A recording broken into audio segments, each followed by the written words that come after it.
Muy buenos días a todos, mi nombre es Karina Escuri, yo soy bioquímica y a partir de aquí voy a compartir con ustedes las próximas siguientes 4 clases de esta asignatura. Les cuento que, yo viví 20 años en el sur, allí desempeñé mi profesión, me casé, tuve mis hijos y hace 3 años que estoy viviendo en Libertador San Martín. En fisiología vamos a estudiar el funcionamiento normal de las células, de los tejidos, de los órganos, de los aparatos y sistemas que componen nuestro cuerpo. Y esta es una asignatura que va a utilizar herramientas de otras materias o de otros contenidos que ustedes ya hayan adquirido o que vayan adquiriendo en el transcurso de la carrera. Por eso es muy importante que podamos relacionar. Fisiología no es una asignatura para estudiar de memoria, sino para comprender y poder ir uniendo un contenido sobre otro. Conmigo vamos a ver en estas 2 primeras clases el estudio de la sangre, la hematopoiesis y los grupos sanguíneos. Sin más presentaciones, vamos a comenzar con nuestra clase. Lo primero que vamos a recordar es que el aparato cardiovascular está formado por el corazón, los vasos sanguíneos, que son las arterias, las venas y los capilares, y la sangre. La sangre es el elemento constitutivo de este aparato que va a viajar gracias al impulso de la bomba cardíaca en un circuito cerrado formado por los vasos sanguíneos y va a viajar a través de todo nuestro cuerpo llevando el oxígeno y los nutrientes a cada una de las células que forman parte de nuestro cuerpo y va a recoger de cada una de esas células el dióxido de carbono y las sustancias de desechos producidos por estas células. Vamos a imaginarnos a la célula como una gran fábrica que trabaja todo el tiempo y que necesita que ingresen nutrientes y oxígeno para poder desarrollar sus funciones y que va a sacar a su medio exterior todo aquello que ya no les sirva. En este caso van a ser las sustancias de desecho y va a ser el dióxido de carbono, que es el producto gaseoso de su metabolismo celular. La sangre va a ser transportada desde el corazón al resto del cuerpo por medio de una red compleja de arterias, arteriolas y capilares, que son vasos sanguíneos que, en el orden que se los nombré, van a ir estrechándose cada vez más. Y de allí van a regresar al corazón, la sangre, por medio de las vénulas y las venas. Bueno, vamos a definir primero qué es la sangre. La sangre es un tipo de tejido, es un tejido conectivo. Los tejidos conectivos son aquellos tejidos que van a establecer conexión con otros tejidos de nuestro cuerpo y que van a servir de soporte para las distintas estructuras. Algunos ejemplos de tejidos conectivos que les voy a nombrar van a ser, por ejemplo, el tejido óseo, el tejido adiposo, el tejido linfoide, y el que nosotros vamos a estudiar es la sangre, que es un tejido conectivo líquido. ¿Cómo va a estar constituida la sangre? Bueno, ustedes alguna vez habrán estado en contacto o la habrán visto. La sangre es un líquido formado por un 55% de plasma, que es la parte líquida de la sangre, y un 45% de células, que es lo que vamos a llamar los elementos formes de la sangre, ¿sí? La parte sólida de la sangre. Esas células van a ser los glóbulos rojos, los glóbulos blancos y las plaquetas. Si ustedes ven en esta diapositiva, yo voy a nombrar al glóbulo rojo con las siglas GR, a los glóbulos blancos como GB y a las plaquetas PLQ. Vamos a ir empezando a acostumbrarnos a usar abreviaturas porque si no se nos va a hacer muy largo. Se usan mucho en medicina, así que vamos a ir familiarizándonos con ellas. En general, la función del glóbulo rojo es transportar oxígeno, la de los glóbulos blancos participar en el sistema inmune y las plaquetas participar en la coagulación. Vamos a decir cuáles son las funciones generales de la sangre. En primer lugar, la sangre va a transportar distintas cosas, ¿sí? Por ejemplo, en el caso de la respiración va a transportar gases como el oxígeno y el dióxido de carbono. Va a transportar nutrientes hacia las células, Por ejemplo, uno de los más importantes, la glucosa, que es la que le va a permitir obtener la energía a las células. También va a transportar hormonas, va a transportar los productos de desechos, ¿sí? Va a ser una vía por el cual nuestro organismo va a transportar todo aquello que necesite, ya sea para nutrirse o para eliminar. Va a tener otra función que es la de regulación. Muy importante que la sangre va a participar en el mecanismo de ajuste de la temperatura de nuestro cuerpo. Va a participar en el equilibrio osmótico, es decir, en el equilibrio entre las cantidades de líquidos que se encuentran dentro y fuera de las células. Va a participar del equilibrio ácido-base, es decir, va a colaborar con el mantenimiento del pH adecuado de cada uno de los compartimientos de nuestro cuerpo, ¿sí? Y acá es muy importante esta función de regulación, pensar en un concepto que es el de homeostasis. La homeostasis nos habla acerca de la posibilidad de mantener nuestro medio interno en un equilibrio constante y podemos definirlo como el conjunto de fenómenos de autorregulación que conducen al mantenimiento de una relativa estabilidad en la composición y las propiedades del medio interno de nuestro cuerpo. A ver, resumiendo, nuestro cuerpo va a poner todo el tiempo mecanismos en juego para mantener las condiciones internas de manera lo más estable posible. Por ejemplo, va a mantener las concentraciones de distintas sustancias en relativa estabilidad, va a mantener la temperatura de nuestro cuerpo dentro de un determinado rango, va a mantener el pH, es decir, el grado de acidez o de alcalinidad dentro de determinados parámetros, y en todos esos procesos de regulación la sangre va a participar. Otra función importante de la sangre es la de protección. Parte del sistema inmune se va a encontrar en la sangre. Vamos a hablar entonces de que algunas de las células, como son los linfocitos, que ya vamos a nombrar más adelante, van a ser las células que van a participar del sistema de protección de nuestro cuerpo. Por la sangre también van a circular los anticuerpos, que son las proteínas encargadas de neutralizar todo aquello que el organismo reconozca como no propio y considere una amenaza. Es decir, va a participar la sangre de todos estos procesos de defensa de nuestro organismo. Y por supuesto, en ella se van a sentar las bases de la coagulación. La coagulación es el proceso por el cual se va a detener el sangrado cuando se lesione un vaso sanguíneo, y ese proceso también se va a llevar a cabo en la sangre. Bueno, ¿qué características tiene la sangre? Como les dije hace un ratito, seguramente todos la habrán visto. Tiene un color rojo, brillante, a veces se puede ver oscuro, no sé si alguna vez les han sacado sangre y cuando le sacan uno mira y piensa que se va a encontrar con una sangre roja brillante y se encuentra con una sangre que muchas veces la gente expresa como es de color negra. En realidad es un rojo muy oscuro que no brilla porque es sangre venosa que no está oxigenada y entonces tiene ese color característico. La sangre roja brillante es la sangre arterial que está oxigenada. Bueno, la sangre, como ya les dije, es de color rojo, es un líquido más viscoso y más denso que el agua. Más viscoso se refiere a que es más espeso y más denso se refiere a que es más pesado que el agua. ¿Cuál es el pH de la sangre? Bueno, el pH es el grado de acidez o de alcalinidad de algo. Se mide en una escala que va de 1 a 14, siendo 14 lo más alcalino y 1 lo más ácido. En el medio tenemos el pH de 7, que es el pH neutro. Por lo tanto, si nosotros decimos que la sangre tiene un pH ligeramente alcalino, nos vamos a estar refiriendo a un pH por encima de 7.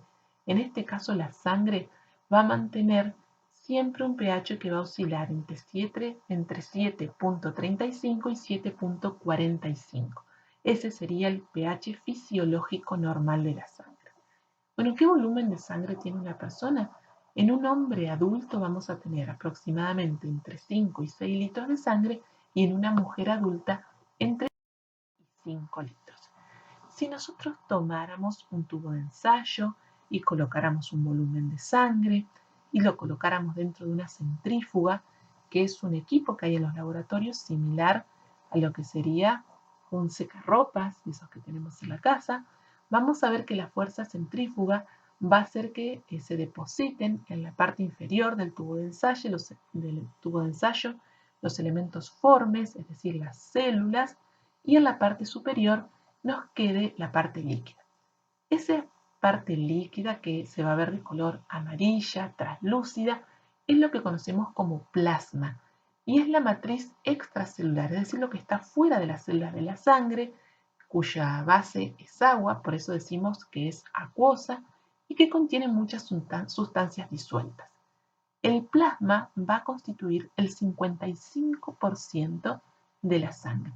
El 45% restante va a estar formada entonces por los elementos formes. Si ustedes ven la imagen de esta diapositiva, van a ver una capa roja que corresponde a los glóbulos rojos, que son los elementos formes que en mayor cantidad tenemos en la sangre, y una pequeñísima línea blanca entre el plasma y los glóbulos rojos, que es lo que se ve como capa leucocitaria, y también las plaquetas. Menos del 1% van a corresponder a los leucocitos o glóbulos blancos. Volvamos entonces ahora al plasma, a esa matriz extracelular, que dijimos que es una solución acuosa. En una solución siempre tenemos un soluto y un solvente.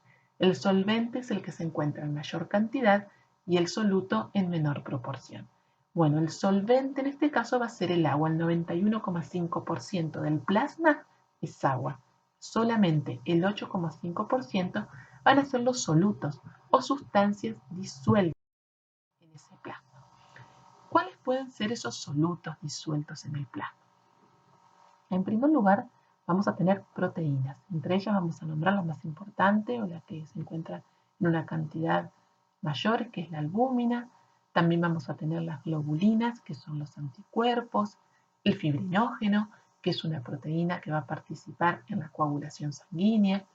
Vamos a tener disueltos también electrolitos, es decir, iones, sodio, calcio, potasio y otros. Estoy nombrando los más importantes. Vamos a tener nutrientes, entre ellos la glucosa, que como les dije al principio, va a ser el combustible celular. La célula la va a utilizar para obtener energía. AA significa aminoácidos, es una manera de abreviar esta palabra. Los aminoácidos son los eslabones constituyentes de las proteínas. Vamos a encontrar también productos de desecho, como la urea, como el ácido úrico, la bilirrubina, que son productos del metabolismo de distintos compuestos en el organismo. Vamos a encontrar sustancias reguladoras que van a participar en la homeostasis, de las que les hablé antes, como por ejemplo las hormonas, las enzimas, vitaminas, y vamos a encontrar también gases disueltos, como el oxígeno y el dióxido de carbono. Poco a poco vamos a ir nombrando muchas palabras. Tal vez en algunas yo no me voy a detener a explicar su significado, pero si ustedes no saben de qué se trata, me lo van a poder consultar después. ¿Cuáles son los elementos formes que encontramos en la sangre? Es decir, las células o elementos corpusculares. En primer lugar, los glóbulos rojos, que son las células más numerosas de la sangre. Si vemos las imágenes que tenemos a la derecha, en la parte superior tenemos un dibujo y en la parte inferior tenemos una imagen de cómo se ven al microscopio óptico estas distintas células. En la imagen de abajo, ustedes van a ver muchas células como rosaditas, medias desteñidas en el centro. Esos son los glóbulos rojos, ¿sí? Luego vamos a tener los glóbulos blancos, ¿sí? Entre los cuales vamos a tener 5 tipos diferentes, de los cuales vamos a hablar en la clase siguiente. Vamos a tener los neutrófilos, los basófilos, los eosinófilos, los linfocitos y los monocitos. Es importante que vayan familiarizándose con todos estos nombres porque a todos ellos los vamos a estudiar. En la imagen de la derecha podemos ver cómo se ve un linfocito, por ejemplo, que es una célula más grande que los glóbulos rojos, que son todos esos que se encuentran por detrás. El linfocito tiene poco citoplasma y un núcleo grande, teñido de color oscuro. Se dice que es basófilo, sí, por el tipo de coloración que adquiere.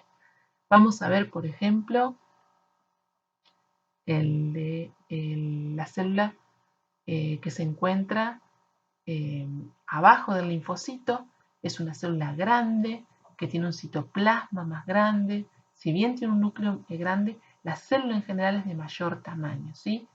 A la derecha vamos a tener un basófilo, que es una célula que tiene un citoplasma todo tachonado de corpúsculos de color azul. Si bien en esta diapositiva no se los ve muy bien, están, y el núcleo está formado por distintos lóbulos. Bueno, eso lo vamos a ver en la clase siguiente, vamos a estudiar cada una de estas células. Y las otras células que tenemos formando parte de los elementos formes de la sangre son las plaquetas. Así que nombro glóbulos rojos, glóbulos blancos y plaquetas. En la imagen de la derecha se ven como pequeños restos de células, que son como manchitas más chiquititas que se encuentran, por ejemplo, al lado de los glóbulos rojos, y esas serían las plaquetas. Las plaquetas en realidad son fragmentos de células, eso también lo vamos a estudiar en la clase siguiente. Por ahora tenemos entonces que reconocer los glóbulos rojos, las plaquetas, los monocitos, los neutrófilos, los eosinófilos y los basófilos. Vamos a estudiar específicamente en esta clase los glóbulos rojos. El glóbulo rojo es una célula especializada en el transporte de oxígeno. Esta es su razón de ser, de existir. Contiene una proteína muy importante que le va a dar el color rojo y que es la que le va a permitir transportar el oxígeno. Esa proteína se llama hemoglobina. La hemoglobina ocupa el 33% de las células del glóbulo rojo. Y esta célula tiene una forma muy particular. Recuerden siempre que las células, si bien nosotros las dibujamos o a veces las vemos en una foto o en una imagen, en un libro, como en un solo plano, la célula tiene una estructura tridimensional, ocupa un volumen y un lugar en el espacio, ¿sí? En esta diapositiva les muestro una foto donde de alguna manera se puede apreciar que el glóbulo rojo tiene un volumen y tiene una forma que es la de disco bicóncavo. Si ustedes tomaran, por ejemplo, una masa de plastilina, la amasaran, le dieran forma de pelota y la aplastaran con sus dos manos en el centro, obtendrían esta forma de disco bicóncavo, es decir, que tiene una doble concavidad. ¿Qué tamaño tiene? Aproximadamente de 7 a 8 micrómetros de diámetro. Esa U y M significa micra, ¿sí? No sé si ustedes están familiarizados con estas dimensiones, pero si les puedo de alguna manera mostrar que si ustedes tomaran un metro y lo dividieran en 1.000.000 de partes, tendríamos un micrómetro o una micra.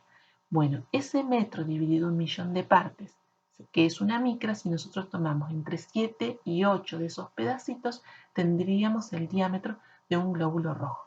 Este tamaño no es posible ser visto con nuestros ojos. Nosotros no tenemos resolución para mirar objetos de este tamaño. Por lo tanto, los vamos a poder mirar recién con un microscopio óptico. Siguiendo con las características del glóbulo rojo, vamos a decir que es una célula que tiene una membrana plasmática resistente y flexible, que le va a permitir deformarse sin romperse. Si el glóbulo rojo perdiera esta forma tan particular que tiene, se moriría y no podría cumplir su función. ¿Y por qué es tan importante que la membrana plasmática sea resistente y sea flexible? Porque como dije al principio, el glóbulo rojo va a querer llevar con su contenido a cada una de las células que componen nuestro cuerpo. Para poder llegar, va a tener que moverse a través de los capilares sanguíneos. Un capilar sanguíneo tiene un diámetro aproximado entre 5 y 10 micras. Y si el glóbulo rojo tiene un diámetro de entre 7 y 8 micras, en algunos lugares no va a entrar y va a tener que contorsionarse de alguna manera para poder pasar a través de ese capilar. Por lo tanto, su membrana va a tener que ser flexible para no romperse. Otra característica muy importante del glóbulo rojo es que no tiene núcleo y tampoco tiene mitocondrias. El núcleo lo va a perder durante su formación, ¿sí? Que lo vamos a ver un poquito más adelante. Y las mitocondrias, recuerden que son las organelas donde las células elaboran o producen su energía. Por lo tanto, esta célula va a ser una célula bastante simple que va a producir pocas reacciones metabólicas y las que haga van a ser destinadas a su funcionamiento y con el objetivo de consumir la menor cantidad posible de energía para poder cumplir solamente esa función que le da su razón de ser, que es la de transportar transportar oxígeno. El metabolismo de estas células va a ser anaeróbico, es decir, van a generar energía sin consumir oxígeno y esto le va a permitir una mayor eficiencia, porque si su razón de ser es transportar oxígeno, el glóbulo rojo no quiere consumir nada de ese oxígeno que lleva para realizar sus funciones. Por lo tanto, va a generar energía sin utilizar oxígeno. Y esto es importantísimo que lo recuerden. El glóbulo rojo no tiene mitocondrias porque no va a realizar metabolismo aeróbico. Va a realizar solamente metabolismo anaeróbico. Bueno, otra característica de los glóbulos rojos es que no se reproducen y, como les dije antes, no realizan actividades metabólicas complejas. ¿Cuántos vamos a encontrar o en qué concentración los vamos a tener en la sangre? Aproximadamente entre 4,5 y 5,5 millones por milímetro cúbico. Y acá vamos a definir un parámetro que ustedes van a tener que empezar a conocer porque en la práctica clínica son herramientas que ustedes van a ir conociendo y que van a permitir caracterizar el estado de un paciente. El hematocrito es un parámetro de laboratorio muy importante que va a medir el volumen de glóbulos rojos en relación con el volumen total de sangre y se va a expresar como un porcentaje. Si yo miro los tubos de ensayos que tengo a la derecha, voy a tomar como 100% el volumen total de sangre y el porcentaje de glóbulos rojos que quede en el fondo del tubo una vez que centrifugué esta muestra de sangre respecto al volumen total va a ser el hematocrito, es decir, el porcentaje de glóbulos rojos respecto al volumen total de sangre. Ese hematocrito va a variar de acuerdo a la edad del paciente, al sexo, a la condición fisiológica. Si vemos los tres tubos de la derecha, vamos a ver en el primer tubo una relación normal de volumen de glóbulos rojos respecto al volumen total de sangre. Un 45% del volumen total de sangre corresponde a glóbulos rojos y ese sería un hematocrito normal. En el tubo que sigue, el de la derecha, vamos a ver un volumen bastante inferior, menor a 40. Estaríamos en un caso de una anemia. Y en el tubo de ensayo que sigue, vemos una cantidad aumentada de glóbulos rojos. Eso se llama policitemia y es una condición también que no es normal. Lo ideal sería siempre que tengamos los parámetros dentro de determinadas condiciones. Bueno, ¿cómo se va a transportar el oxígeno en la sangre? Que también es uno de los temas que más vamos a tratar en esta clase. En primer lugar, vamos a decir que el transporte de oxígeno por la sangre es fundamental para el metabolismo de todas las células de nuestro cuerpo. Ninguna célula puede vivir sin el aporte de oxígeno. Una célula que no recibe oxígeno es una célula que se va a morir. Por eso es tan importante que reciba este oxígeno para realizar sus funciones, lo que conocemos como respiración celular. El oxígeno se va a transportar en la sangre de dos formas. Un pequeñísimo porcentaje va a ir disuelto en el plasma, dado que tiene una solubilidad muy baja. Y el 97% va a ser transportado unido de manera reversible a la hemoglobina, esa proteína que les nombré que ocupa el 33% del glóbulo rojo. Como H mayúscula, B larga, minúscula, vamos a utilizar para significar hemoglobina, para resumirla. De esta manera lo vamos a encontrar en la literatura y en las órdenes médicas. Entonces, repitiendo, el 97% se va a transportar unido a la hemoglobina, el 3% restante disuelto en la sangre. Vamos a hablar un poco acerca de la hemoglobina, esta proteína encargada del transporte de la sangre. Vamos a tener aproximadamente 280 millones de moléculas de hemoglobina por cada glóbulo rojo. ¿Cuál es la estructura de una molécula de hemoglobina? Bueno, va a estar formada por 4 cadenas polipeptídicas llamadas globinas. En la imagen de la derecha las vemos a 2 cadenas lineales de color violeta, una en color naranja, una en color amarilla. Esto es así, están pintadas de este color porque tienen distintas características en las cuales nosotros no nos vamos a detener. Ustedes tienen que recordar entonces que la hemoglobina está formada por 4 cadenas polipeptídicas llamadas globinas. Polipeptídica se refiere a que es una cadena de aminoácidos. Cada una de estas cadenas va a tener unidas un grupo hemo, que es una estructura química que contiene un átomo de hierro. Es lo que vemos en el dibujo similar a una aceituna en color rojo. Y a ese hierro se va a unir de manera reversible una molécula de oxígeno. Es decir, que si nosotros tenemos por cada molécula de hemoglobina 4 globinas, a cada globina se le une un grupo hemo. Cada grupo hemo tiene un átomo de hierro y a cada átomo de hierro se le puede unir una molécula de oxígeno, significa que cada molécula de hemoglobina va a transportar 4 moléculas de oxígeno. Reversible significa que es una reacción en la cual el oxígeno va a poder unirse a ese hierro, pero a la vez va a poder liberarse de esa unión. Es decir, que la hemoglobina va a poder tomar y va a poder liberar el oxígeno. ¿Por qué esto es importantísimo de que la unión sea reversible? Porque si la hemoglobina, tomara el oxígeno y no lo pudiera liberar en los tejidos, no se lo podría entregar a las células.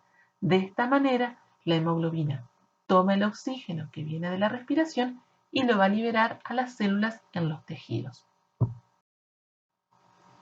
¿Cuál es la función de la hemoglobina? Lo más importante que va a hacer es transportar el oxígeno desde los pulmones hacia los diferentes tejidos.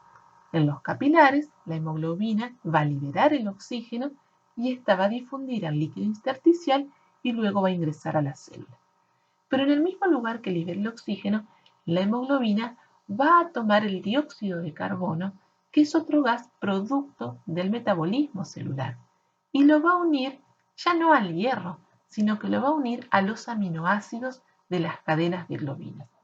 Ese dióxido de carbono va a ser transportado desde los capilares hacia los pulmones, y en los pulmones va a ser liberado en el proceso de exhalación. Vamos a nombrar acá un concepto también muy importante que es el de saturación de hemoglobina. Ustedes lo van a escuchar mucho cuando entra un paciente con un distrés respiratorio, por ejemplo, y una de las primeras cosas que se va a hacer es medirle la saturación de hemoglobina. Los médicos dicen, voy a ver cuánto satura este paciente. Por ejemplo, ahora en el caso de los pacientes con COVID-19, una de las cosas que se va a alterar es este parámetro, la saturación de hemoglobina. Y ahora les voy a explicar de qué se trata. Como les dije recién, la hemoglobina se une de manera reversible al oxígeno formando oxihemoglobina. Cuando la hemoglobina libere el oxígeno, se va a llamar desoxihemoglobina. Y va a haber un equilibrio entonces entre la oxihemoglobina y la desoxihemoglobina. La saturación de hemoglobina es la proporción de hemoglobina que tiene unido oxígeno respecto a la máxima capacidad de unión que tiene esa hemoglobina y se expresa como un porcentaje. Es decir, que si yo tengo determinadas cantidad de moléculas de hemoglobina que pueden unir una determinada cantidad de oxígeno máximo, la saturación va a ser la cantidad real de oxígeno que tenga unido respecto a la capacidad máxima que tenga de unir. Si, por ejemplo, podríamos unir 100 moléculas de hemoglobina, pero solamente tuviéramos unidas 80, diríamos que tiene una saturación de hemoglobina del 80%. Si une 95% respecto del total, vamos a hablar de una saturación del 95%. En la sangre arterial, ese valor normal es de 97%. Cuando un paciente, por algún motivo, no puede unir la cantidad adecuada de oxígeno a la hemoglobina de sus glóbulos rojos, esa saturación de hemoglobina va a disminuir. Algunos ejemplos. La intoxicación con monóxido. No sé si alguna vez escucharon en los incendios. El monóxido de carbono es un gas letal que se une a la hemoglobina con mayor afinidad que el oxígeno y desplaza, lo saca al oxígeno para entrar él y unirse él a la hemoglobina. De tal manera que produce una asfixia, podríamos decir entre comillas, de ese glóbulo rojo que no logra transportar el oxígeno que quiere transportar, ya que el monóxido lo desplaza, lo corre, lo saca. En los incendios que hay gran liberación de monóxido, este saca el oxígeno de la hemoglobina y por lo tanto esa persona se va a morir asfixiada porque no puede transportar el oxígeno a las distintas células de su cuerpo. A los fumadores les pasa algo similar. Parte de los productos que se encuentran en el humo es monóxido de carbono. Ese monóxido se va a unir a los átomos de oxígeno y los fumadores pueden tener dificultad respiratoria porque tienen disminuida la capacidad de transporte de oxígeno, es decir, disminuyen la saturación de hemoglobina. En otro de los casos que ocurre es lo que se conoce como EPOC, enfermedad pulmonar obstructiva crónica, que son aquellas enfermedades en las cuales el paciente, por algún trastorno funcional, no puede transportar la cantidad de oxígeno que necesita. En el caso de la infección por COVID, el virus se aloja en los alvéolos y produce una alteración que hace que el oxígeno, la sangre no pueda transportar la cantidad de oxígeno suficiente. Se produce una neumonía. En esos casos vamos a tener disminuida la saturación de hemoglobina. Les dije recién que la sangre transporta oxígeno, pero también transporta dióxido de carbono. Ese dióxido de carbono es uno de los desechos del metabolismo de las células. La hemoglobina va a transportar el 23% del dióxido de carbono formado por las células, ¿sí? Y lo va a unir a los aminoácidos de la globina. Ahora el resto va a ir disuelto en el plasma o va a ir como bicarbonato, que es esta fórmula que yo les escribo acá en la diapositiva como HCO3 con carga negativa. Veamos esta fórmula química. El dióxido de carbono se combina con el agua para formar ácido carbónico, H2CO3. El ácido carbónico es un ácido débil que no es estable en el agua y se disocia muy fácilmente en bicarbonato más un protón, es decir, ese hidrógeno con una carga positiva. Esta reacción de formación de ácido carbónico es una reacción muy lenta, pero la presencia de una enzima, que es la anhidrasa carbónica, va a catalizar, es decir, va a acelerar la conversión de dióxido de carbono en ácido carbónico y en la posterior disociación en bicarbonato y protón. ¿Cuál es la importancia de esto?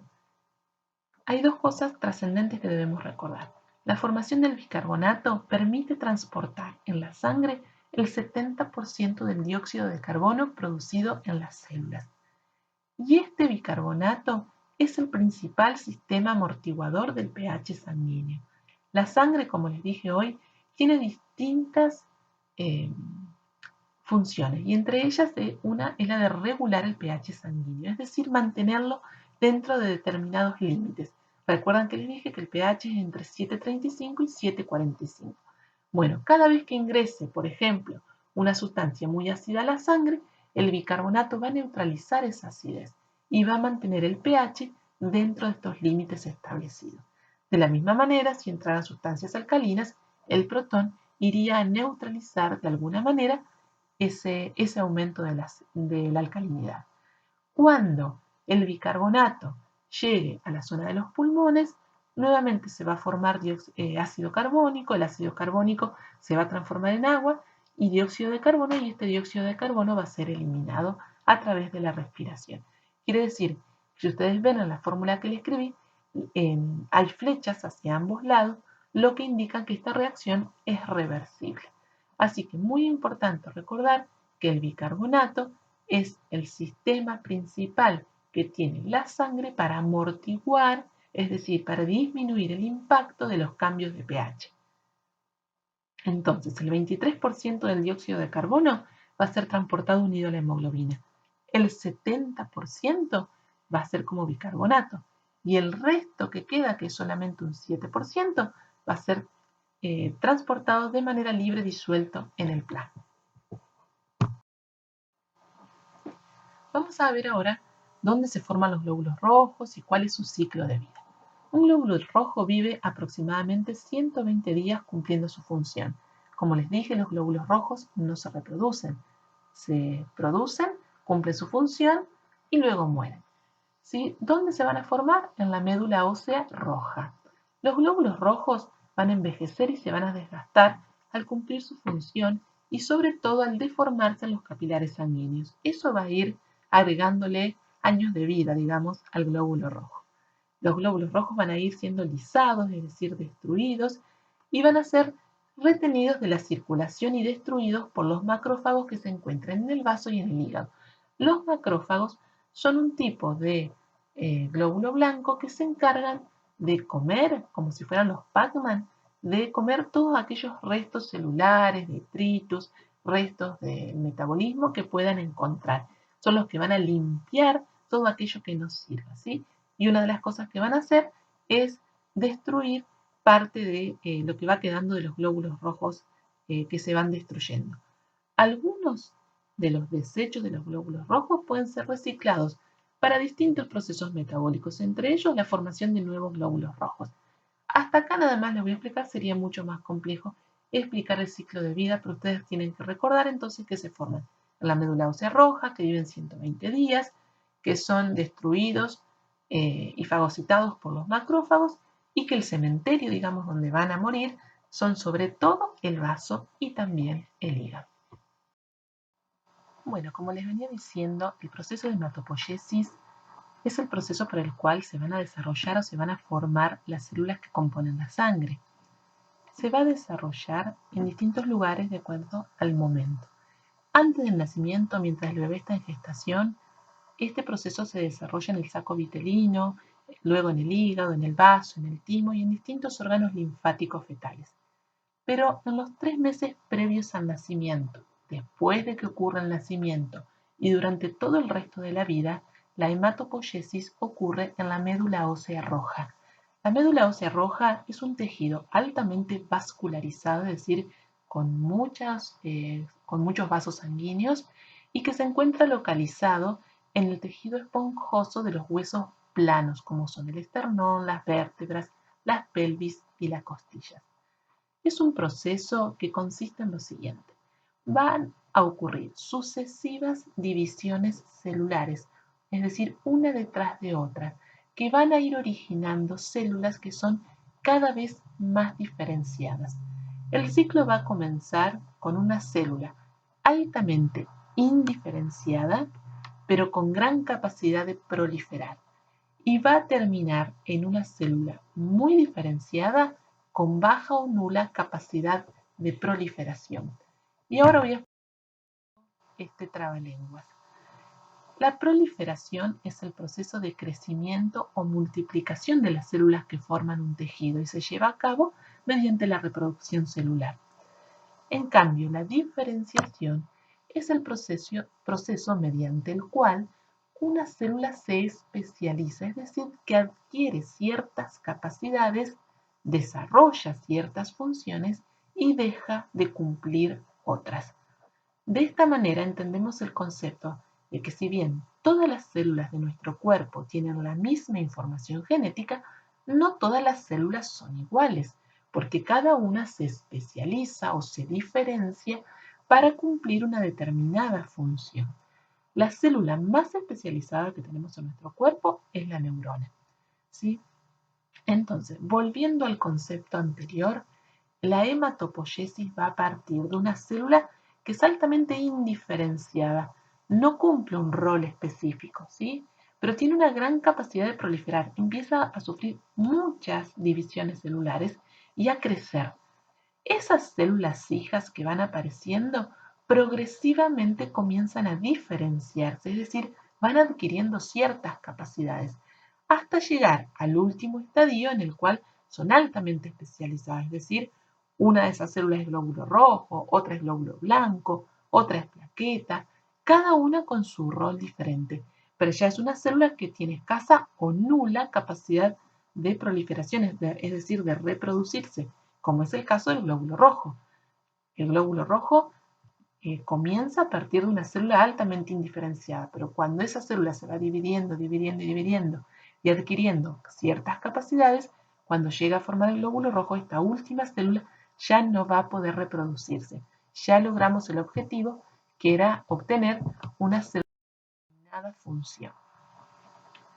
¿A partir de quién se van a desarrollar entonces estas sucesivas divisiones? A partir de las que conocemos como células madre pluripotenciales, también llamadas células troncales o stem cell.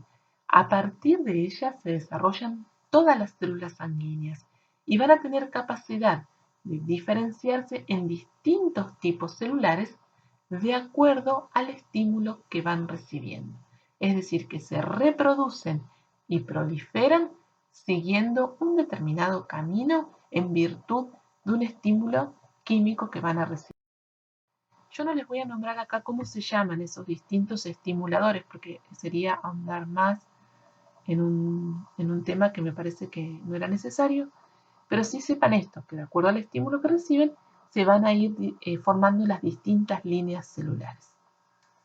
Después de las células madres pluripotenciales o stem cell, el estadio siguiente es el de células madres mieloides y linfoides, ¿sí? Las células madres mieloides empiezan su desarrollo en la médula ósea roja y van a dar origen a glóbulos rojos, plaquetas, monocitos, neutrófilos, eosinófilos y basófilos.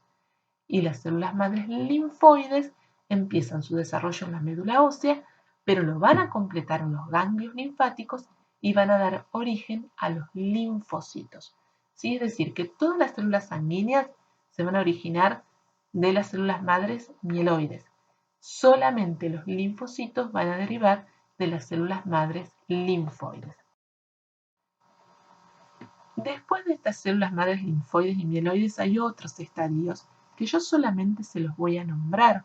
Acá en el dibujo ustedes pueden ver la célula madre sanguínea, que es la stem cell, la pluripotencial, es decir, que tiene mucha capacidad de diferenciarse en distintas líneas celulares. Luego tenemos la célula madre linfoide y la mieloide que va a dar origen a distintas líneas, como les dije recién, todas las células sanguíneas, menos los linfocitos, que van a derivar de la célula madre linfoide. ¿Cuáles son los estadios por los que pasamos? De stem cell, es decir, de célula madre pluripotencial, vamos a pasar a célula madre mieloide y linfoide, luego a células progenitoras, luego a células precursoras o blastos, y por último a células sanguíneas. Cada una de estas células tiene sus propias características en las cuales no nos vamos a detener. Ustedes tienen que saber que partimos de la stem cell o célula madre pluripotencial y vamos a terminar en una célula sanguínea final desarrollada y madura. Entre la célula madre y la célula progenitora vamos a tener la máxima capacidad de proliferación, es decir, de reproducción, en los 3 primeros estadios. A partir de allí, hasta células sanguíneas, vamos a tener la máxima capacidad de diferenciación. Es decir, al principio las células tienen alta capacidad de reproducirse y poco a poco van a ir perdiendo esa capacidad y van a ir adquiriendo la capacidad de diferenciarse.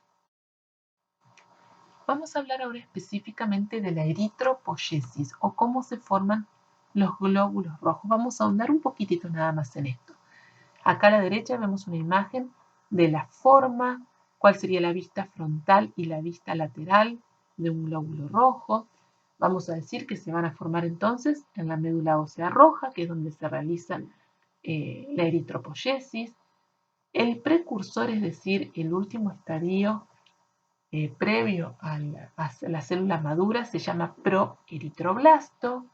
Este se va a dividir sucesivas veces y va a empezar a adquirir la capacidad de sintetizar hemoglobina, ¿sí? Ya aquí está adquiriendo su última característica que lo va a diferenciar y que le va a dar, como yo les dije, su razón de ser. Y cerca del fin del desarrollo se va a deshacer del núcleo, lo va a expulsar y se va a convertir en un reticulocito. Es interesante conocer qué es un reticulocito. Un reticulocito es una célula un poquito más grande que el glóbulo rojo, ya no posee núcleo al igual que el glóbulo rojo, pero todavía retiene algunas mitocondrias, algunos ribosomas y algo de retículo endoplasmático, que en el estadio final del glóbulo rojo ya no lo vamos a tener, ¿sí? Recuerden la característica del glóbulo rojo. No tiene núcleo, no tiene mitocondrias, no tiene otras organelas. El reticulocito va a seguir sintetizando hemoglobina, es decir, se sigue preparando para convertirse en glóbulo rojo y va a vivir aproximadamente 2 días en la médula ósea. Ese es el tiempo de vida que cumple allí. Una vez que cumple estos 2 días, va a pasar a la circulación sanguínea y en esas siguientes 24 horas va a terminar de madurar y de transformarse en glóbulo rojo. Sí, es decir, va a terminar de perder el resto de mitocondrias, de ribosomas que le queda, va a terminar de sintetizar lo que le falta de hemoglobina y se va a transformar entonces en un glóbulo rojo maduro. Es importante hacer el recuento de los reticulocitos. Y ahora les explico por qué. Si nosotros miramos la imagen de la derecha, esta es la imagen al microscopio óptico de cómo se ven los reticulocitos. Se tiñen con una coloración especial y como los reticulocitos tienen restos de mitocondrias y de retículo endoplasmático, lo que vamos a tener es eso y nos va a permitir diferenciarlo de los glóbulos rojos maduros que ya no tienen. En la imagen van a ver unas células más grandes que están como tachonadas por unos gránulos azurófilos, es decir, de color azul, que son los reticulocitos, porque estamos tiñendo, como les dije, el retículo endoplasmático, el resto de mitocondrias. Y las otras células que se ven lisas, más grisáceas, esos son los glóbulos rojos maduros que ya no tienen estos restos, ¿sí? Se hace un recuento, se cuenta el total de glóbulos rojos, se saca un porcentaje de reticulocitos respecto del total de glóbulos rojos y se informa ese valor, ese porcentaje. Normalmente en sangre periférica, que es la sangre que está circulando, vamos a tener un valor entre 0,5 y 1,5% de reticulocitos. Van a estar aumentados en gran cantidad cuando la médula ósea responda a la falta de glóbulos rojos. Por ejemplo, en las anemias, que pueden provocarse, por ejemplo, por una hemorragia importante donde se pierde gran cantidad de sangre, la médula va a responder mandando más reticulocitos a la sangre periférica para que estos maduren en esas 24 horas y reponer los glóbulos rojos que faltan. Entonces, es importante, en el laboratorio se miden, porque sabemos que una persona tiene una capacidad de respuesta normal frente a una anemia, a una falta de glóbulos rojos, emitiendo mayor cantidad de reticulocitos. Si la médula no responde, como es el caso de las aplasias medulares, donde hay algún trastorno en la médula, este porcentaje de reticulocitos va a ser bajo. Vamos a hablar ahora acerca de los grupos sanguíneos. Seguramente alguna vez han escuchado, yo soy grupo A, soy grupo B, soy positiva, soy negativa. Bueno, esos son los grupos sanguíneos y ahora vamos a aprender de qué se tratan y para qué nos van a servir. Los grupos sanguíneos son una clasificación de la sangre en base a las características presentes en la superficie o en la membrana del glóbulo rojo. ¿Y qué son estas características? No es ni más ni menos que la presencia de determinados antígenos o determinados compuestos en las membranas celulares. Voy a definir ahora lo que es un antígeno, por si no lo recuerdan. Un antígeno es todo aquello que el organismo reacciona o considera que no le es propio y contra lo cual va a generar una respuesta y esa respuesta son los anticuerpos, ¿sí? Que les van a permitir defenderse. Por ejemplo, los microorganismos, los virus, las bacterias son antígenos, son agentes extraños a nuestro cuerpo y nuestro cuerpo los reconoce y genera una respuesta. Esa respuesta, como les dije, son anticuerpos que son un tipo de proteínas, las globulinas que les nombré, que la sangre transporta, ¿sí? Estos antígenos van a estar pegados o adheridos a la membrana de nuestros glóbulos rojos y están determinados genéticamente, son propios de cada individuo. Esas sustancias que estén pegadas a la membrana de nuestros glóbulos son propias de cada uno de nosotros, nos identifican y las heredamos de nuestros padres. La mitad de la herencia va a venir de un progenitor y la otra mitad del otro progenitor. En base a la información que nos hereden nuestros padres, es lo que vamos a contener en la superficie de nuestras membranas, de nuestros glóbulos rojos. Existen aproximadamente 32 grupos y podemos tener nosotros diferentes, algunos sí, otros no, los vamos a tener en distintas combinaciones y nos van a identificar a cada uno de nosotros esos antígenos presentes en la membrana del glóbulo rojo. Y ahora pregunto yo, ¿por qué serán antígenos? Es decir, ¿por qué son sustancias extrañas si son propias, si las fabricamos en nuestro propio organismo? En realidad se les llama antígenos porque, en este caso, porque tienen la capacidad de generar una respuesta en otro individuo. Es decir, si yo pusiera un glóbulo rojo mío dentro del cuerpo de otra persona, esa persona reconocería como no propio eso que está en la membrana de mis glóbulos rojos y generaría una respuesta contra ellos. Es lo que ocurre en el caso de las transfusiones de sangre. Si nosotros ponemos la sangre de un individuo en otro, ese individuo que recibe la sangre va a reconocer esos glóbulos rojos como no propios y va a generar una respuesta contra ellos. Por eso, en una transfusión tenemos que buscar una sangre que sea lo más similar posible, de tal manera que el organismo que reciba esa sangre no genere una respuesta que le haga rechazar esa transfusión. ¿De qué están hechos estos antígenos presentes en la membrana del glóbulo rojo? Están hechos de glucoproteínas y de glucolípidos. ¿Cuáles son los principales de estos 32 grupos? El grupo ABO y el RH. Ahora vamos a hablar de esos dos. Otros grupos que existen, que normalmente, o es muy raro que ustedes los hayan escuchado nombrar, son el grupo Kell, el Duffy, el Kidd, el Lewis. Hay muchos más, dije que son 32. Les nombro algunos de los más conocidos. Vamos ahora a aprender algo acerca del grupo ABO. El grupo ABO fue el primer grupo sanguíneo descubierto. Fue caracterizado en el año 1901 por un biólogo y fisiólogo austríaco llamado Karl Steiner.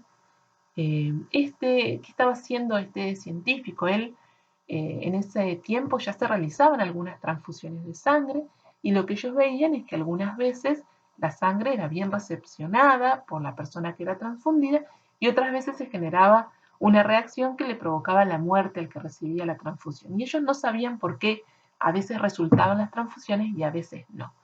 Así que él se sacó sangre y le sacó sangre a algunos de sus colaboradores que trabajaban con él en el laboratorio. Tomó tubos de ensayo, colocó las distintas sangres, las centrifugó, separó los glóbulos rojos del plasma, ¿sí? Y enfrentó los glóbulos rojos de algunos de ellos con plasma de otros que estaban allí. Y vio que algunas veces se producía una reacción entre el glóbulo rojo y el plasma que conllevaba a como una aglutinación, una coagulación. Y otras veces se mezclaban los glóbulos rojos con el plasma y no pasaba nada. Él asumió que eso era lo que pasaba en el cuerpo también, que algunas veces la sangre de un paciente se mezclaba con la del otro y no ocurría nada, se mezclaban sin ningún problema, se disolvían de alguna manera una a la otra. En cambio, había otras sangres que al juntarse, al ponerse en contacto, producían esa reacción como de eh, coagulación y ahí se provocaba el rechazo a la transfusión. Él descubre así el primer grupo al que él le llamó grupo A, grupo B y grupo 0, ¿sí? En lo que hoy conocemos como grupo ABO, y hasta el día de hoy la incompatibilidad entre grupos sanguíneos de tipo ABO produce muertes. Aunque ustedes no crean, todavía hay lugares donde no se hacen los grupos sanguíneos o no tienen reactivos adecuados y se producen transfusiones que provocan la muerte de los receptores.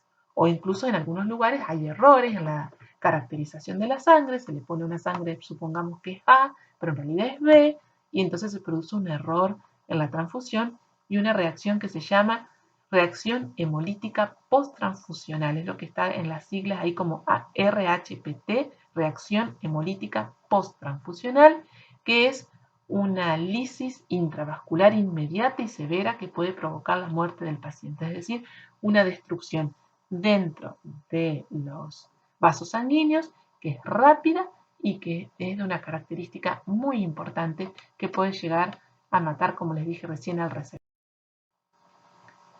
Bueno, el grupo ABO tiene algunas características muy importantes.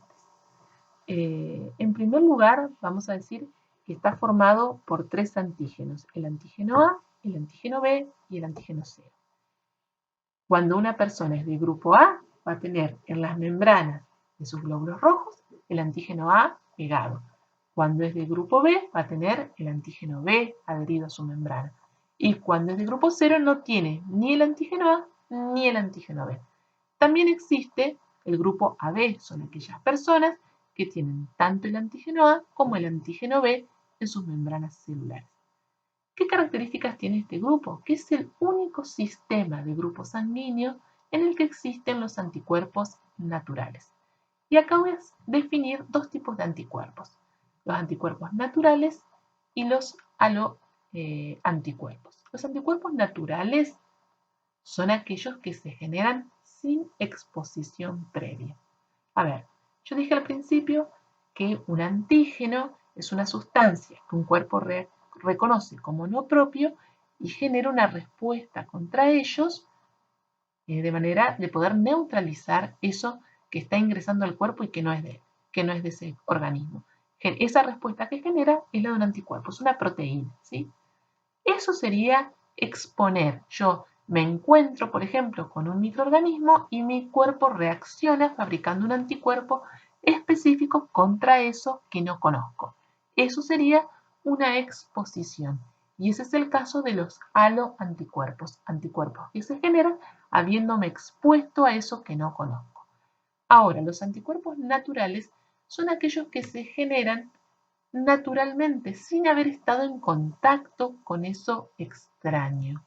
¿Sí? Hay distintas teorías de por qué se forman, no nos vamos a detener en eso ahora. Lo que ustedes tienen que saber es que si una persona es de grupo A, por ejemplo, va a tener naturalmente un anticuerpo contra el B, sin haber estado nunca en contacto con un glóbulo rojo que tenga antígeno B en su membrana, ¿sí? Las personas que son grupo B tienen anticuerpo contra el A. Las personas que son grupo 0, es decir, que no tienen ningún antígeno pegado en su membrana, tienen anticuerpo anti-A y anti-B. Y aquellas personas que tienen en su membrana pegado el antígeno A y el B, es decir, que son grupo AB, no van a tener ningún tipo de anticuerpo natural circulando. ¿Qué puede ser una exposición previa? Puede ser una transfusión, es decir, supónganse yo soy grupo A, me transfunden sangre de grupo B y yo voy a generar anticuerpos contra el B. Si yo soy, por ejemplo, si yo me enfrento a un determinado microorganismo, voy a generar anticuerpos contra eso. Cada transfusión de sangre es una exposición, porque recuerden que tenemos 32 grupos sanguíneos y que voy a generar anticuerpos contra todo lo que tenga en la membrana, ese glóbulo rojo que me están transfundiendo y que yo no tenga en mi membrana. El embarazo es otra situación de exposición, porque ese bebé que la mamá tiene en la panza es un cuerpo extraño para él. El uso de jeringas compartidas, que muchas veces llevan restos de sangre, también son exposiciones. Todo eso va a ir generando anticuerpos. Y los anticuerpos del grupo AGO también son de tipo IgM, es decir, son naturales, se generan sin exposición. Tenemos todo este tipo de anticuerpos, los vamos a ir generando a lo largo de la vida sin que nos hayan transfundido, sin estar embarazadas, sin usar jeringas, los vamos a tener. Y son de tipo IgM, es decir, son de una estructura química grande que no permiten que atraviesen la placenta. Es decir, no van a causar ningún daño en el bebé. Supongamos que la mamá es A y el bebé que tiene en su vientre es B. Si los anticuerpos fueran chiquitos y pudieran atravesar la placenta, llegarían hasta el bebé y le podrían causar algún trastorno al bebé. Sin embargo, estos anticuerpos son de una estructura química muy grande, son de tipo IgM y no logran atravesar la placenta. Es decir, no provocar ningún tipo de daño a ese bebé. Veamos un poco lo que les estuve diciendo recién. Si una persona es de grupo A, en sus glóbulos rojos va a tener pegado en la membrana el antígeno A y en el plasma va a tener circulando anticuerpos anti-B, estos anticuerpos de tipo natural. Si una persona es grupo B, va a tener pegado en su membrana el antígeno B, que está dibujado de color verde, y va a tener circulando en su plasma anticuerpos anti-A. Si una persona es de grupo AB, va a tener en su membrana ambos antígenos, y no va a tener ningún tipo de anticuerpos circulando. Si los tuviera, atacarían sus propios glóbulos, ¿sí? Y las personas del grupo 0 no tienen ningún antígeno pegado en su membrana, pero van a tener los dos anticuerpos, el anti-A y el anti-B, circulando. Si, por ejemplo, una persona de grupo A necesitara recibir una transfusión, yo le podría transfundir sangre de grupo A, porque le estaría introduciendo glóbulos rojos que tienen en su membrana el antígeno A y los anticuerpos anti-B que tiene circulando ese paciente que va a recibir la sangre no van a atacar estos glóbulos porque esos glóbulos que entran son del mismo grupo. Tienen también antígeno A. Ahora, si yo a esa persona de grupo A le transfundiera sangre de grupo B, los anticuerpos del receptor que son anti-B atacarían esa sangre que estoy transfundiendo. Y ahí sí estaríamos en problemas. Si nosotros vemos las imágenes de los dos otros grupos, el AB y el 0, vemos que a una persona del grupo A le puedo transfundir sangre A, pero también le podría transfundir sangre de grupo 0, porque ese glóbulo rojo no tiene nada en su membrana, así que no hay anticuerpo que lo vaya a atacar. Por lo tanto, yo le podría dar sangre grupo 0 a una persona de grupo A una persona de grupo B y a una persona de grupo AB. Se dice que el grupo 0 es el dador universal, porque al no tener nada en su membrana, no va a haber anticuerpo que lo ataque. Ahora, el grupo AB solamente serviría para recibir cualquier tipo de sangre, ¿sí? Porque no tiene ningún tipo de anticuerpo circulando. Yo le podría dar sangre A porque no tiene anticuerpo anti-A. Le podría dar sangre B porque no tiene anticuerpo anti-B. Y le podría dar sangre 0 porque no tiene ningún antígeno, nada que lo podría atacar. Por lo tanto, se dice que el grupo AB es el receptor universal. El grupo AB solo puede utilizarse para darle a otro grupo AB, pero él puede a su vez recibir sangre de cualquier grupo. Resumiendo, grupo 0, dador universal. Grupo AB, receptor universal. Grupo B se lo puedo transfundir a una persona de grupo B y a una persona de grupo AB. Y grupo A se lo puedo transfundir a una persona de grupo A o a una persona de grupo AB. Dijimos al principio que el grupo ABO se heredaba de ambos progenitores. Un individuo va a heredar un gen del grupo ABO de cada progenitor. Y cada uno de los genes que le aporte ese progenitor, entre los dos van a determinar ambos juntos qué antígenos estarán presentes en la membrana del glóbulo rojo de ese hijo que se está formando, ¿sí? Miremos por ahora el cuadrito. Vamos a ver en la primera columna el alelo de la madre, en la segunda columna el alelo o el gen que le hereda el padre. Vamos a ver el genotipo del hijo y el fenotipo de ese hijo. Vamos a entender por genotipo aquellas características que se encuentran en el genoma de esa persona. Y el fenotipo es aquello que se va a ver, que se va a expresar. Por ejemplo, el primer hijo, en la mamá le hereda un alelo A, el padre un alelo A. El genotipo va a ser doble A, ¿sí? ¿Y qué se va a ver? El fenotipo de ese bebé va a ser A. Ahora, si el alelo de la madre es A, la segunda fila, y el alelo del padre es B, el genotipo, es decir, lo que va a tener en el genoma ese individuo va a ser A y B, y se va a ver como AB. La persona va a tener un grupo AB.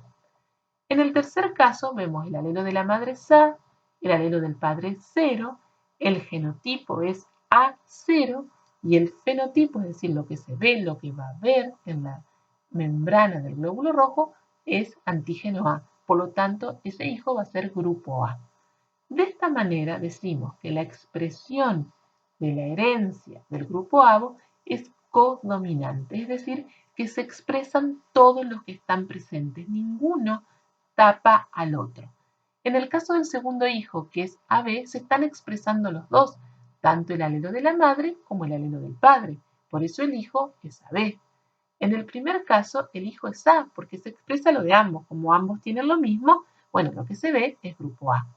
Y en el tercer caso, que el genotipo es A0, se expresan ambos. El A se va a ver, va a estar presente en la membrana del glóbulo rojo. Y el 0 significa que no hay ningún antígeno. Por lo tanto, lo único que se va a ver en realidad es lo de la mamá, pero no es que lo del padre no está. Está, pero se expresa sin la presencia de ningún antígeno en la membrana. Así podemos seguir viendo el tercer caso, el cuarto, el quinto, el sexto, son todas las posibilidades. Cuando el genotipo de un hijo o de una persona es igual, heredan lo mismo de ambos padres, estamos hablando de homocigota. Es el primer caso del primer hijo, cuyo genotipo es AA y el fenotipo es A. El tercer hijo posible tiene un genotipo A0, es heterocigota, es decir, hay alelos diferentes otorgados por el padre y por la madre. Sin embargo, el fenotipo es el mismo al del primer hijo, es grupo A, con la diferencia de que el primer hijo es homocigota para A y el tercer hijo que estamos viendo en la tercera fila es heterocigota para A, porque su genotipo es A0. Se expresa como A, pero su genotipo es heterocigota. Vuelvo a repetir. El primer hijo, que es grupo A, es homocigota para A porque hereda del padre y de la madre el mismo gen. En cambio, el tercer hijo que vemos, que también es grupo A, es heterocigota, ya que hereda genes diferentes del padre y de la madre y sin embargo se expresan con el mismo fenotipo. Vamos a ver un ejemplo de qué posibilidades de tener hijos tienen distintas parejas con distintos grupos sanguíneos. En este caso vemos el padre que va a estar simbolizado de color rojo, que tiene un genotipo heterocigota para B, es decir, heredó ese señor un gen 0 y un gen B de sus progenitores, pero él es grupo B, ¿sí? Y la madre, que va a estar en verde, que es heterocigota para A. Es grupo A esa señora, pero es heterocigota porque heredó de sus padres un grupo A y un grupo 0. ¿Sí? Un gen A y un gen 0. ¿Qué genotipos posibles de hijos? ¿Qué combinaciones posibles? La primera es que se combine el B del padre con el A de la madre. ¿Sí? El genotipo va a ser AB y el fenotipo, es decir, se va a ver o se va a expresar como grupo AB. Ese primer hijo es AB. La segunda posibilidad es que el gen B del padre se combine con el gen 0 de la mamá. ¿Sí? Es el segundo hijo que vemos el genotipo posible, es B0. ¿Cómo se va a expresar? Como B, porque el 0 no tiene antígeno presente en la membrana. Por lo tanto, ese hijo va a ser B. La otra posibilidad es que el gen 0 del papá se combine con el A de la mamá y tengamos un hijo con un genotipo heterocigota A0 y ese hijo sea fenotipo A, es decir, sea grupo A. Y la cuarta posibilidad es que se una el gen 0 del papá con el gen 0 de la mamá, sea homocigota para 0 y el hijo sea 0. Fíjense que de un padre y una madre, ambos heterocigotas, para B y para A, tenemos 25% de probabilidad de tener un hijo de cada tipo. Un hijo AB, un hijo B, un grupo A, un hijo A y un hijo 0. ¿Sí? Si nosotros hacemos distintas combinaciones de distintos posibles progenitores, vamos a obtener las posibilidades de tener distintos hijos. Bueno, ¿qué ocurriría en una transfusión AVO incompatible? Si AVO incompatible significa que le estoy transfundiendo a un paciente una bolsa de sangre que no es del mismo grupo sanguíneo AVO. ¿Sí? Ustedes ven acá a la izquierda la imagen de cómo son las bolsas de sangre que se transfunden. Yo trabajé muchos años en un banco de sangre. La gente que va a donar dona aproximadamente medio litro de sangre y ese medio litro de sangre se separa en 3 porciones. Se separan los glóbulos rojos por un lado, que quedan disueltos en un pequeño volumen de plasma. Se separa el plasma por otro lado y se separan las plaquetas. Todos se utilizan en distintas situaciones patológicas y de una donación podemos hacer uso para 3 pacientes diferentes. ¿Sí? Esta bolsa de glóbulos rojos, como les dije, tiene un concentrado de glóbulos disueltos en una pequeña cantidad del plasma del mismo paciente. El receptor, supongamos, es decir, el paciente que va a recibir la sangre es grupo A, es decir, que tiene en la membrana de sus glóbulos rojos antígeno A y en su plasma tiene circulando anti-B, el anticuerpo natural. El que le va a donar debería ser un donante A, pero vamos a ver qué pasa si es incompatible, si se equivocaron en el banco de sangre, por ejemplo, y en vez de ponerle a una bolsa que era A, le pusieron a una bolsa que era B le pusieron A. Entonces, sin querer, le transfundimos sangre B a este receptor A. El donante B va a tener esos glóbulos rojos, van a tener antígeno B en la membrana y en el plasma va a haber anti-A. Cuando yo le ponga esa sangre B a ese receptor A, los anticuerpos del receptor, que son anti-B, van a atacar estos glóbulos rojos B, los van a aglutinar y los van a destruir, ¿sí? Esta es una reacción severa, es rápida y que puede producir una lesión renal, porque al destruirse los glóbulos rojos, los residuos de la destrucción de la hemoglobina se van a depositar en el riñón y este se puede lesionar de tal manera que puede incluso provocar la muerte. ¿Qué va a pasar ahora con los anticuerpos del donante? Recuerden que el donante tiene antígeno B y tiene anti-A. Pero como yo les dije, en la bolsa de glóbulos rojos queda muy pequeña cantidad de ese plasma. Los anticuerpos anti-A del donante van a aglutinar y van a lisar los glóbulos rojos del receptor. Pero es una reacción que no es significativa porque es muy poca cantidad de plasma respecto al volumen total de sangre que tiene el receptor. Así que a nosotros lo que nos interesa es la primera reacción, la de los anticuerpos del receptor anti-B que van a aglutinar y lisar los glóbulos rojos del donante, ¿sí? Y esa reacción, todos esos glóbulos rojos en masa que estoy pasando van a ser destruidos muy rápido y sus productos de destrucción van a colapsar el riñón. Vamos a ver ahora otro grupo sanguíneo también muy importante en la práctica transfusional, que es el factor RH.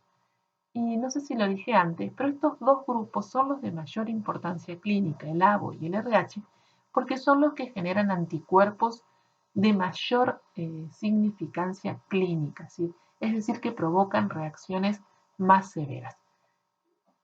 El grupo sanguíneo RH o factor RH, que nosotros escuchamos como positivo o negativo, es un grupo sanguíneo formado en realidad por 52 antígenos diferentes. El grupo A, ¿se acuerdan que teníamos 3 antígenos? El A, el B, el 0.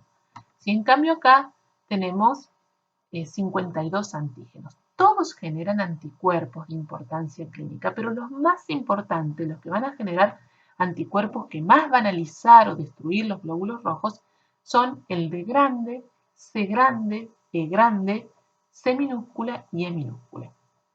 De esos 5, a su vez, el más importante es el antígeno D. RH positivo o negativo se refiere a la presencia o a la ausencia del antígeno D.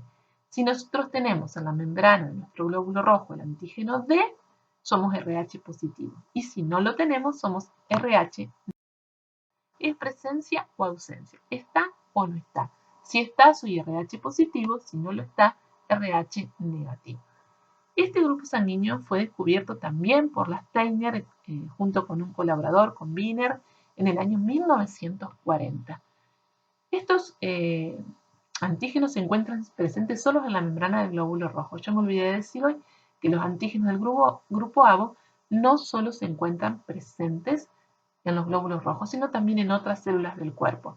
Por eso se estudian cuando se hace estudios de trasplantes de órganos, porque se encuentran en otras células también, y los órganos tienen que ser también compatibles respecto de este grupo. Aunque bueno, hay tratamientos para sobrellevar esta situación cuando no son ABO compatibles los órganos. Pero bueno, no me voy a explayar en eso ahora. Es importante entonces que recuerden que el grupo ABO no solo se encuentra en los glóbulos rojos, se encuentra en otras células del cuerpo y el RH sí se encuentra solamente en los glóbulos rojos. Los anticuerpos que generan estos antígenos del grupo RH son los más líticos, es decir, los más destructores después de los anticuerpos del grupo ABO. Y son aloanticuerpos, es decir, se generan por exposición. No son anticuerpos naturales como los del grupo ABO. Se van a generar o los vamos a tener solo si yo me expongo a una sangre que tiene un RH diferente al mío. Y son de tipo IgG, es decir, son más pequeños y sí pueden atravesar la placenta, es decir, que puede haber alguna incompatibilidad en el caso de que haya una diferencia entre los glóbulos rojos de la madre y los glóbulos rojos del bebé que se está gestando.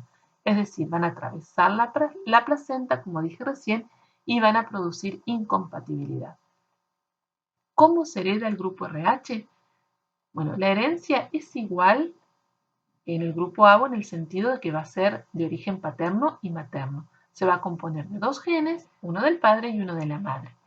El gen RH siempre se expresa. La herencia se dice que es autosómica dominante, es decir, que si el antígeno D está presente, si el gen que codifica para el antígeno D está presente, siempre se va a expresar. ¿Sí? Si mi papá o mi mamá me heredaron la presencia del antígeno D, sí o sí lo voy a tener. No va a haber nada que lo vaya a tapar o solapar. Vamos a ver el ejemplo de la derecha. Tenemos un padre que es RH positivo y una madre también RH positiva. Este padre, al igual que la madre, son heterocigotas para el RH, porque ambos heredaron a su vez de un progenitor, uno el antígeno D y el otro la ausencia del antígeno D. En la madre pasó lo mismo, un progenitor le heredó la presencia del gen RH y el otro la ausencia. Pero tanto ese padre como esa madre son positivos, heterocigotas para D, porque dijimos que la herencia es dominante. Siempre que está, se expresa. ¿Sí? En cambio, en el grupo AB, la herencia era codominante. Se expresaban todos los que estaban presentes porque dijimos, no es una sola proteína, son 3 antígenos los que se van a estar expresando. ¿Sí? Acá estamos hablando entonces de antígeno de, recapitulo, presente o ausente. Si está presente, es RH positivo. Si no está, es RH negativo. De este padre y de esta madre vamos a tener todas estas posibles combinaciones que ustedes ven. El hijo puede ser en fenotipo positivo-negativo, negativo-positivo, positivo-positivo y negativo-negativo. Fíjense los posibles hijos. En el primer caso, hereda un gen RH positivo y un gen RH negativo, pero como es dominante, el RH positivo se va a expresar y el hijo va a ser RH positivo. En el segundo caso, los genes que hereda este hijo es uno negativo y uno positivo. Como es dominante, el hijo va a ser positivo. En el tercer caso, va a ser homocigota para el RH, va a heredar tanto del padre como la madre el RH positivo, el hijo va a ser positivo también. Y en el último caso tenemos un hijo homocigota para RH negativo y el hijo va a ser negativo. La única posibilidad de ser RH negativo es que tanto padre como madre hereden el gen RH negativo. Si alguno de los dos progenitores le da a su hijo el gen del RH positivo, ese hijo lo va a hacer. Por eso, en nuestra población, en nuestra zona, la prevalencia de personas RH negativas es solamente del 4% aproximadamente. La mayoría de nosotros somos RH positivos. ¿Sí? Si nos vamos a otras partes del mundo, como Japón, por ejemplo, ahí tenemos una prevalencia de aproximadamente el 50% de personas RH negativas. ¿Sí? Y entonces tenemos muchos hijos RH negativos. ¿Qué pasaría si a una persona que es RH positiva, es decir, que tiene antígeno D en su membrana, le transfundo sangre que es RH negativa, es decir, sangre que no tiene antígeno D en su membrana? No va a pasar absolutamente nada, porque yo voy a recibir una sangre, no voy a reconocer nada en ella, no voy a generar ninguna respuesta, la voy a recibir sin ningún problema. ¿Qué pasaría si la persona positiva recibe sangre positiva? La persona que recibe va a reconocer ese antígeno, ya lo tiene, lo cree propio y no genera ninguna respuesta tampoco. El problema se aparece cuando tenemos una persona RH negativa que no tiene antígeno D en la membrana de sus glóbulos rojos y recibe sangre de una persona positiva. Ahí sí esa persona que es negativa recibe glóbulos rojos con un antígeno D presente, lo desconoce y genera una respuesta. Esa respuesta es una respuesta muy rápida, es severa. Dijimos que son anticuerpos líticos, es decir, destructores, y esa reacción es muy rápida y es muy importante, igual que la que ocurre, o muy similar en realidad, a la que ocurre con la incompatibilidad AMO. Es decir, que a una persona que sea RH negativa solamente le podría transfundir sangre negativa. En cambio, a un paciente que es RH positivo, yo le podría transfundir sangre positiva o sangre negativa de la misma manera. Lo que sucede es que nosotros tenemos tan poca gente que es RH negativa que guardamos esas bolsas de sangre negativas para las personas negativas porque son las que no pueden recibir cualquier tipo de sangre. Hablando del RH. Vamos a describir ahora una entidad patológica muy importante que es la enfermedad hemolítica del recién nacido. Sí, vamos a recordar algunos conceptos que dije recién. Los anticuerpos del RH son de tipo IgG, atraviesan la placenta. Supongamos, vamos a mirar la imagen antes de que lean lo que está escrito. Tenemos una mamá que es RH negativa, ¿sí? Sus glóbulos rojos no tienen antígeno D en su membrana.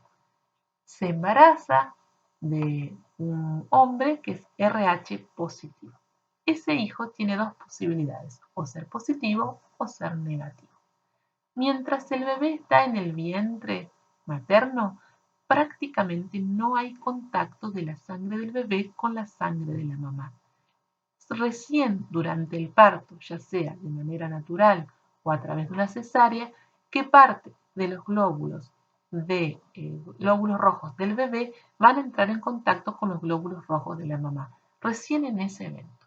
Así que mientras la mamá está embarazada, es RH negativa, no tiene antígeno D en su membrana y el bebé está creciendo, en principio no pasa nada. Estamos hablando del primer hijo de esta mamá RH negativa. Si el bebé es negativo, cuando el bebé nazca, parte de los glóbulos rojos del bebé van a entrar en contacto con la sangre de la mamá. Pero es como si fuera una transfusión. Glóbulos rojos negativos de la madre con glóbulos rojos negativos del bebé, no pasa nada. Ahora, si el bebé fuera positivo, cuando una pequeña cantidad de los glóbulos rojos del bebé entren en contacto con la sangre de la mamá va a reconocer ese antígeno D en la membrana del glóbulo rojo y va a generar unas respuestas de anticuerpos anti-D. Ahí decimos que la mamá se sensibilizó, es decir, generó anticuerpos contra el antígeno D. Recuerden siempre que esta mamá es negativa y tiene anticuerpos anti-D ahora circulando en su sangre. Terminó su primer embarazo, en el momento del parto, no hay tiempo de que la mamá genere anticuerpos ahí mismo y lo ataquen al bebé. Así que ese primer bebé no tiene ningún inconveniente. El tema es que esa mamá quedó sensibilizada, es decir, en su sangre quedaron circulando los anti-D. Se vuelve a embarazar de un hombre positivo nuevamente y se pueden generar dos cosas, o un hijo negativo, que no va a pasar nada, o un bebé positivo. Ahora tengo una mamá embarazada que tiene antígenos negativos en la membrana de sus glóbulos rojos, pero tiene un anti-D circulando por su sangre. Ese anti-D es de tipo IgG, es decir, que atraviesa la placenta, va a llegar al bebé y va a comenzar a atacar los glóbulos rojos de este bebé. Es lo que vemos en la imagen, ¿sí? Va a empezar a destruir los glóbulos rojos. Se llama hemólisis fetal, esto, ¿sí? Y ahora sí viene la definición de enfermedad hemolítica del recién nacido. Vamos a leer lo que dice en la diapositiva. Es la hemólisis de los glóbulos rojos fetales causada por los anticuerpos anti-RH maternos que cruzan la barrera placentaria. En el dibujo los vemos, están dibujados de color amarillo, van a atravesar la placenta y llegar al bebé. Se produce entonces cuando una madre RH negativa se sensibilizó o se sensibiliza por tener un bebé RH positivo. Los anticuerpos RH tipo IgG pueden atravesar la barrera placentaria provocando la aglutinación y la hemólisis de los glóbulos rojos fetales. Y esto pone en juego de manera muy importante la integridad y la vida de ese bebé. ¿Cómo se hace para evitar que esto ocurra?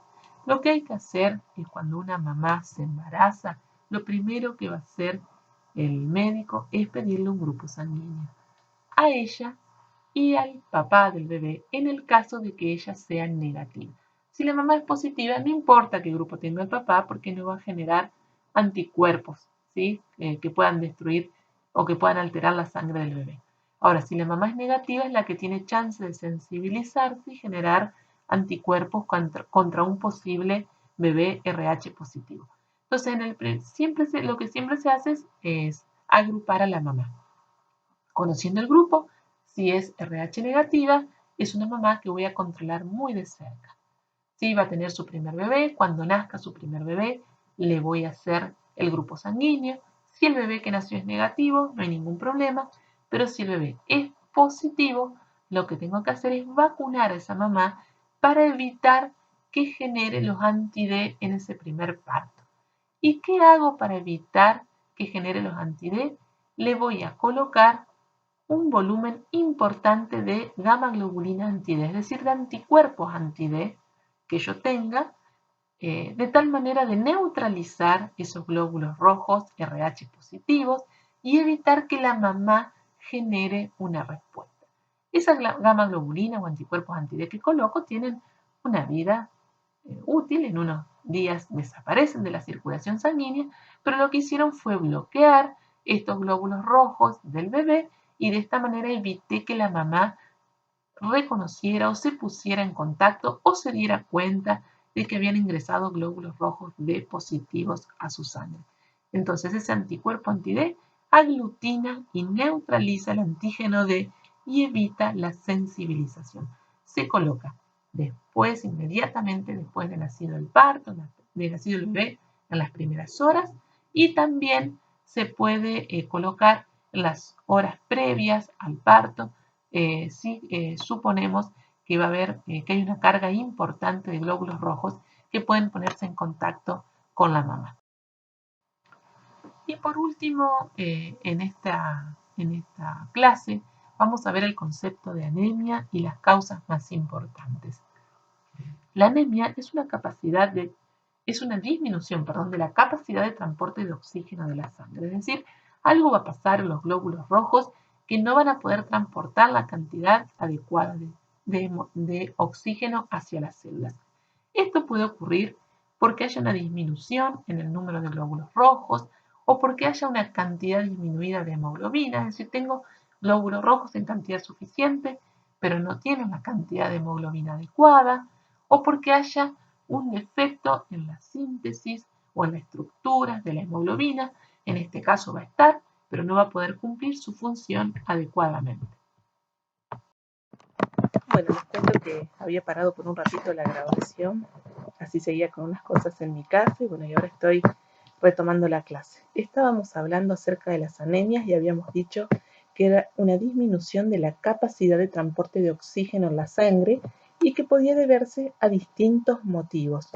Podía ser una disminución en el número de glóbulos rojos o una cantidad disminuida de hemoglobina o algún defecto en la estructura de la hemoglobina. ¿Qué síntomas nos da la anemia? Bueno, vamos a encontrarnos con un paciente que es intolerante al frío, ya que no tiene la capacidad de regular la temperatura como debe, se va a sentir más cansado ya que le llega menos aporte de oxígeno a los tejidos, la piel se va a encontrar pálida y otra serie de síntomas que nos van a indicar la posibilidad de que este paciente esté cursando este cuadro. ¿Qué es lo que vamos a mirar para darnos cuenta si un paciente tiene anemia? Bueno, datos que encontramos en el laboratorio. Por eso yo les puse acá los valores normales con los cuales uno cuantifica la cantidad de hemoglobina, la cantidad de glóbulos rojos y un poco también la calidad de estos glóbulos rojos. Vamos a hablar de la hemoglobina, que en el hombre tiene que tener un valor entre 13 y 17 gramos por decilitros o gramos por ciento, en la mujer de 12 a 15. El hematocrito, que se acuerdan que les dije era ese porcentaje del paquete globular respecto a la cantidad total de sangre, que en el hombre tiene que estar entre un 40 y un 50%, y en la mujer entre un 36 y 44. Igual, el hematocrito puede variar por muchas situaciones fisiológicas normales, en las cuales no me voy a detener ahora. ¿Sí? Y la cantidad de glóbulos rojos en concentración podemos hablar en el hombre aproximadamente entre 5,2 y 5,4 millones por milímetro cúbico y en la mujer entre 4,5 y 4,7 millones por milímetro cúbico de rojos. ¿Cuáles son las causas más frecuentes? ¿Sí? La causa más común de la que ustedes habrán escuchado hablar es por déficit de hierro, por eso se llama anemia ferropénica, ¿sí? Puede deberse a que, por ejemplo, no se absorbe de manera adecuada el hierro, o porque estamos comiendo pocas cosas con hierro, o porque hay un aumento en el requerimiento de ese paciente. Ejemplos: una mujer embarazada, al estar formándose en su vientre ese bebé, va a tener un mayor requerimiento de hierro. Es típico que las embarazadas cursen con un cuadro de anemia, ya que el crecimiento del bebé va a requerir mayor cantidad de hierro, por eso se la suele suplementar a las embarazadas con hierro. El otro caso típico son los vegetarianos. No es que los vegetales no tienen hierro, sí tienen hierro, pero la tienen en una forma química que el organismo no los puede absorber. Por lo tanto, lo que hay que hacer es cambiarle, acidificar, para cambiar el estado de oxidación del hierro y que éste se pueda absorber. Por eso se dice que una de las cosas que podemos hacer para aumentar la absorción de hierro en las dietas vegetarianas es agregar, por ejemplo, un jugo de naranja, algo que acidifique lo que estamos comiendo para aumentar la absorción. La otra causa frecuente son las anemias hemorrágicas, es decir, aquellas anemias que se dan por un aumento en la pérdida de sangre. Puede ser ya sea por una herida, por una úlcera estomacal, por ejemplo, que produce una pérdida crónica de sangre, por menstruaciones excesivas en el caso de las mujeres, u otras situaciones que hacen que haya pérdidas habituales o de tipo crónicas de sangre y que producen hemorragias. La otra causa también importante son las anemias hemolíticas. Hemolítica se refiere a destrucción de los glóbulos rojos y estos pueden ser destruidos por distintas causas. Algunos ejemplos: autoinmunes. A veces se generan autoanticuerpos que en vez de reaccionar contra algo extraño, reaccionan contra algo propio y comienza a haber destrucción de esos glóbulos rojos. La enfermedad hemolítica del recién nacido es una causa de anemias, en este caso en el bebé. La talasemia, por ejemplo, es otra anemia frecuente, donde lo que ocurre es una síntesis inadecuada o deficiente de la hemoglobina, es hereditaria, ¿sí?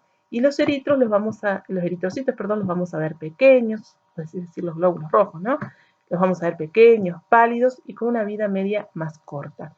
Hay distintos tipos de talasemia, puede heredarse a veces de una manera, a veces de otra, a veces se expresa de una manera más importante que de otra. Lo importante es que ustedes conozcan que lo que puede ocurrir es un defecto en la síntesis de la hemoglobina. Y la otra causa importante es la anemia aplásica, es decir, cuando hay una destrucción de la médula ósea y por lo tanto no hay producción suficiente de glóbulos rojos. Puede ser idiopática, es decir, que no se conoce la causa, puede ser por efecto de radiaciones, es el caso de, por ejemplo, los pacientes que realizan quimioterapias, ¿sí? O el uso de determinados fármacos. Lo que vemos acá, lo que estamos viendo acá es una imagen de lo que se conoce como frotis de sangre periférica. ¿Sí? Esta es la imagen al microscopio óptico de un extendido de sangre. Cuando nosotros tomamos una gota, la extendemos sobre un portaobjetos, la teñimos con una coloración especial que nos permite distinguir los elementos que constituyen la sangre y vamos a ver en la imagen que se ve con más luz que mirando de frente a la diapositiva estaría a la izquierda, una imagen de un frotis de sangre periférica normal, ¿sí? Donde vemos esas células grandes que tienen en la zona central como una disminución del color, son los glóbulos rojos que se ven de esa manera porque recuerdan la forma de disco bicóncavo y estamos viendo sobre un solo plano. Lo que se ven pequeñitos son plaquetas, ¿sí? Se ven como esos gránulos así pequeños, uno se ve es un glóbulo blanco también, pero lo que quiero que reconozcan acá es la morfología normal de los glóbulos rojos y se ven no todos exactamente iguales porque se están tomando en distintos planos de acuerdo a cómo quedaron justo, digamos, aplastados sobre el vidrio donde se hizo este preparado.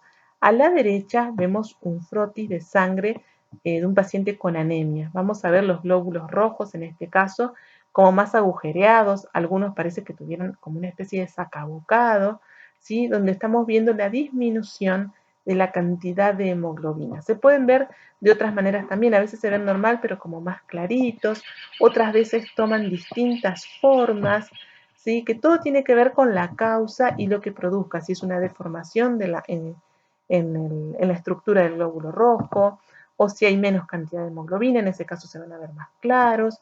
Distintas, digamos, causas van a modificar de distinta manera la morfología y la composición del glóbulo rojo y va a hacer que este transporte menos cantidad de oxígeno del que debe transportar.